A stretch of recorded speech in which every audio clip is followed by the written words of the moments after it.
Konting energy pa po. Good morning po. Good morning! Ayan. So, alam naman po na ang ating culture dito sa church every Sunday. We say thanks to God sa mga blessings po na natatanggap natin. Sino po ba ngayon yung pinagpala? Walang pinagpala. Ako. Sino po yung mga pinagpala? Amen. Ayan. Sige. So, sige na. Elonahan mo na po. Amen. Araw-araw naman tayo pinagpapala ni Lord. Nung gumising lang tayo ng umaga, nakalasak tayo ng magandang hangin, napakalaking pagpapala na yun. Hindi lang naman yung pagpapala natin ay material. Kaya, glory to God sa araw-araw na pagpapala na ginagawa sa akin, sa kalakasan ko na lagi kong pinagpipray na huwag maging hindrance yung mga karamdaman ko sa paglilingkod ko sa Panginoon. Kaya, glory to God. Okay, amen. Ayan. Sino pa po? Ang mga pinagpala ng Panginoon, meron po ba? Sino pa? Ayun, si Ate Jess, si Tachek, pakipaunahan. Yes!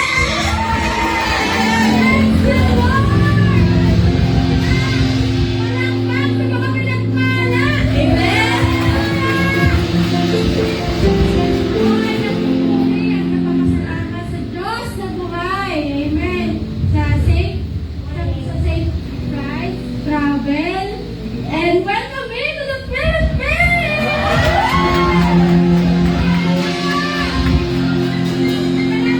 Tinataas ko ang Panginoon sa buhay ng aking mga anak, sa mga nag-pray. Thank you. At saka, thank you sa Lord sa grace. Siyempre, eto, buhay pa din. Kaya po ang pagising, ang paghinga, yan po ay libre, pero yan po ay precious. Kaya, palakpakan natin ang Lord!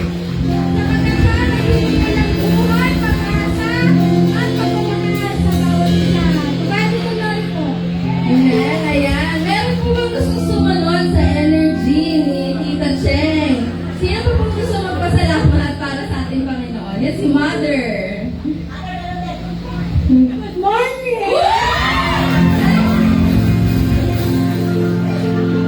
Good morning to all. Happy ako ngayong araw na to.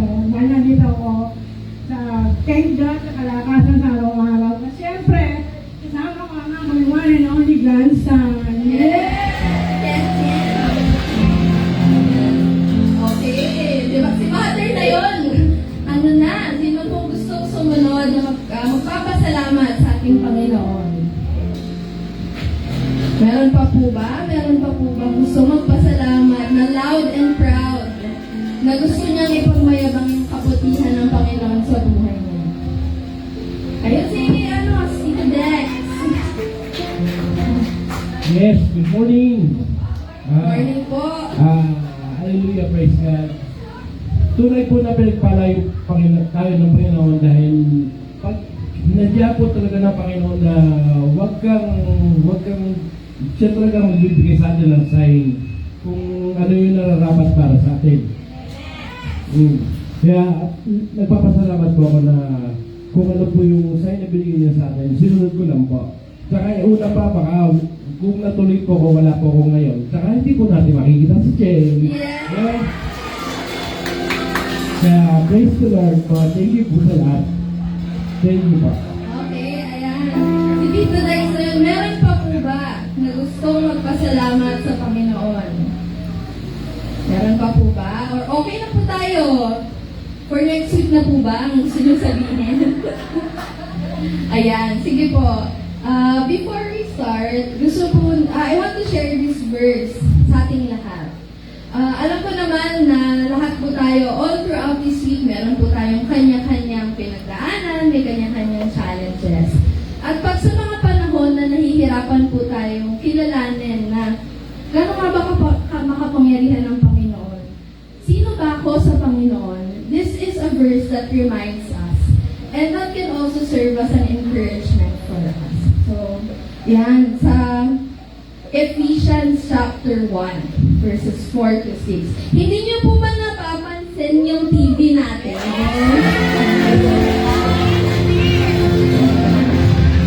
Ayan, dahil po malinaw na malinaw sabay-sabay po natin basahin yan. Mga taga-Efeso 1, verses 4 to 6. Bago pa likhain ang sanlibutan, ay pinili na niya tayo upang maging Kanya sa pamamagitan ng ating pag-isa kay Kristo at upang tayo'y maging banal at walang kapintasan sa harap niya dahil sa pag-ibig ng Diyos.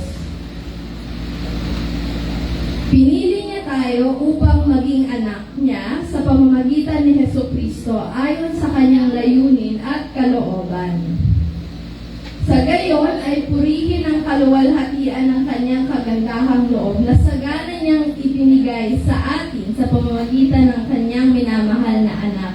Ngayon tayo po'y tumayo. At sino po ba dito ang mga anak ng Panginoon? Ang anak ng Diyos. Amen. Yan. Let's pray to our God. Lord, maraming salamat dahil itong linggong ito ay hindi lang naitawid, Panginoon, pero talagang pinagpala mo kami. Mula Lunes hanggang ngayong araw, dinugtungan mo yung buhay namin. Panginoon, salamat. Kasi kahit anuman ang nararamdaman namin, pipiliin namin purihin ka.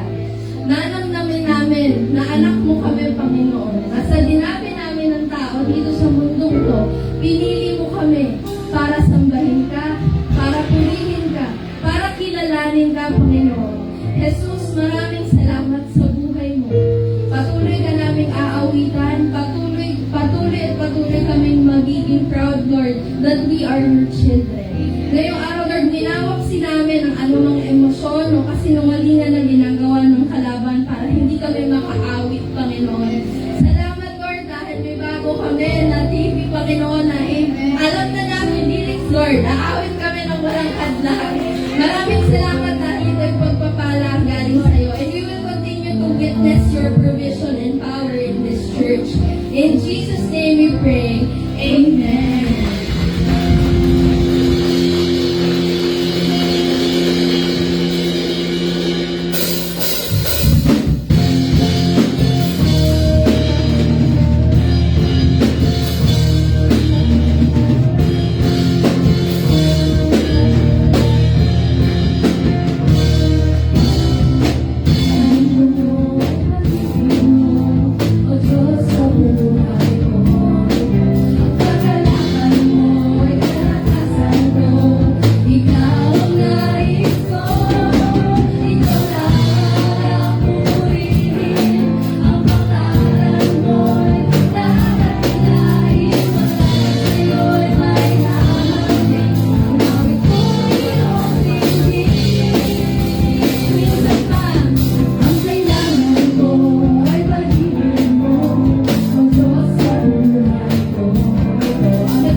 gwapo nating mga kapatid.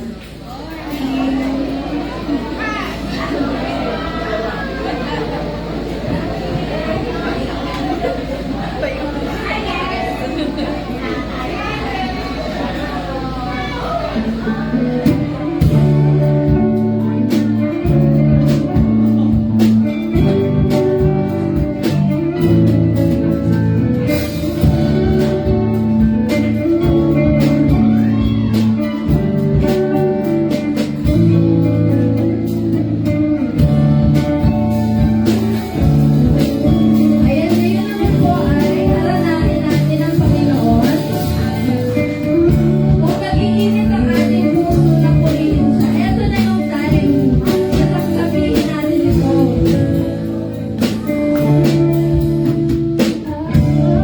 Di ba pipili kahit nahanap man magpupuri pa rin di mapapagod, di magsasawa.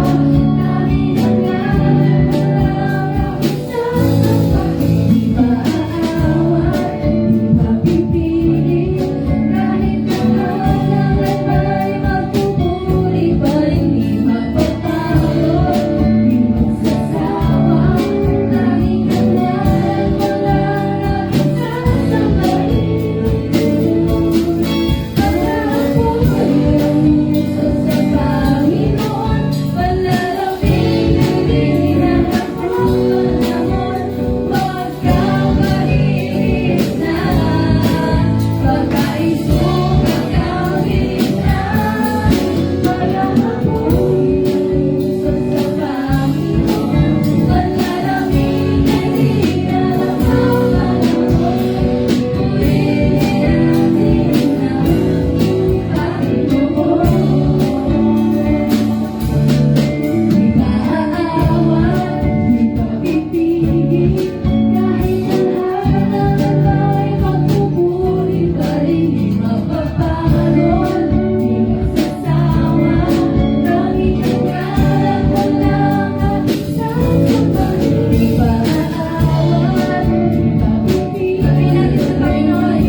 Amen.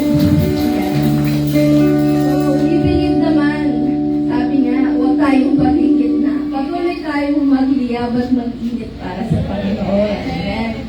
Yan. Dahil po ay ilang Sundays na that we've been talking about churches sa Revelation, I want to share this verse sa ating lahat. So, let's read together. Pangalawang Kronika, chapter 7, verses 13 to 15. Ang bilis, di ba? Yan.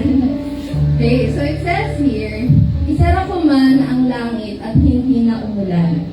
Utusan ko man ang mga balang upang salantain ang lupain ito, magpadala man ako ng salot sa aking bayan.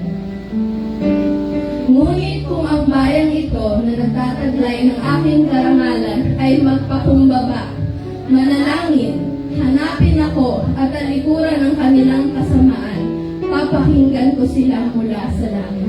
Patatawarin ko sila sa kanilang mga kasalanan at muli kong pasasaganain ang kanilang buhay.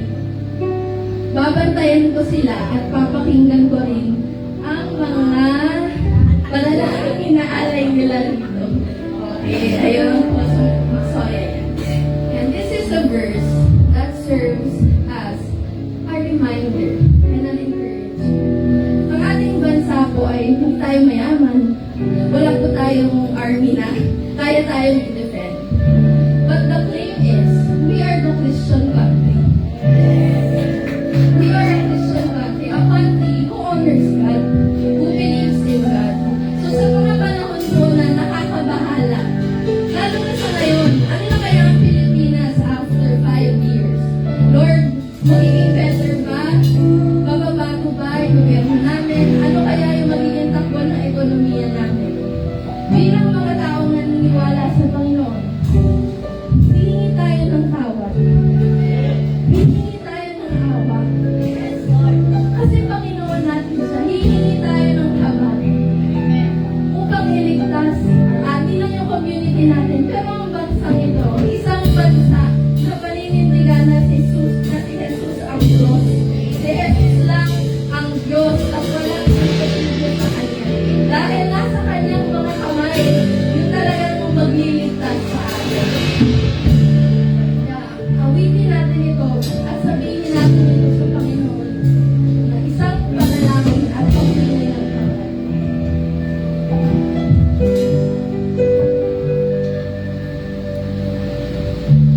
Nasa iyong mga kamay.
Wala naman kami talagang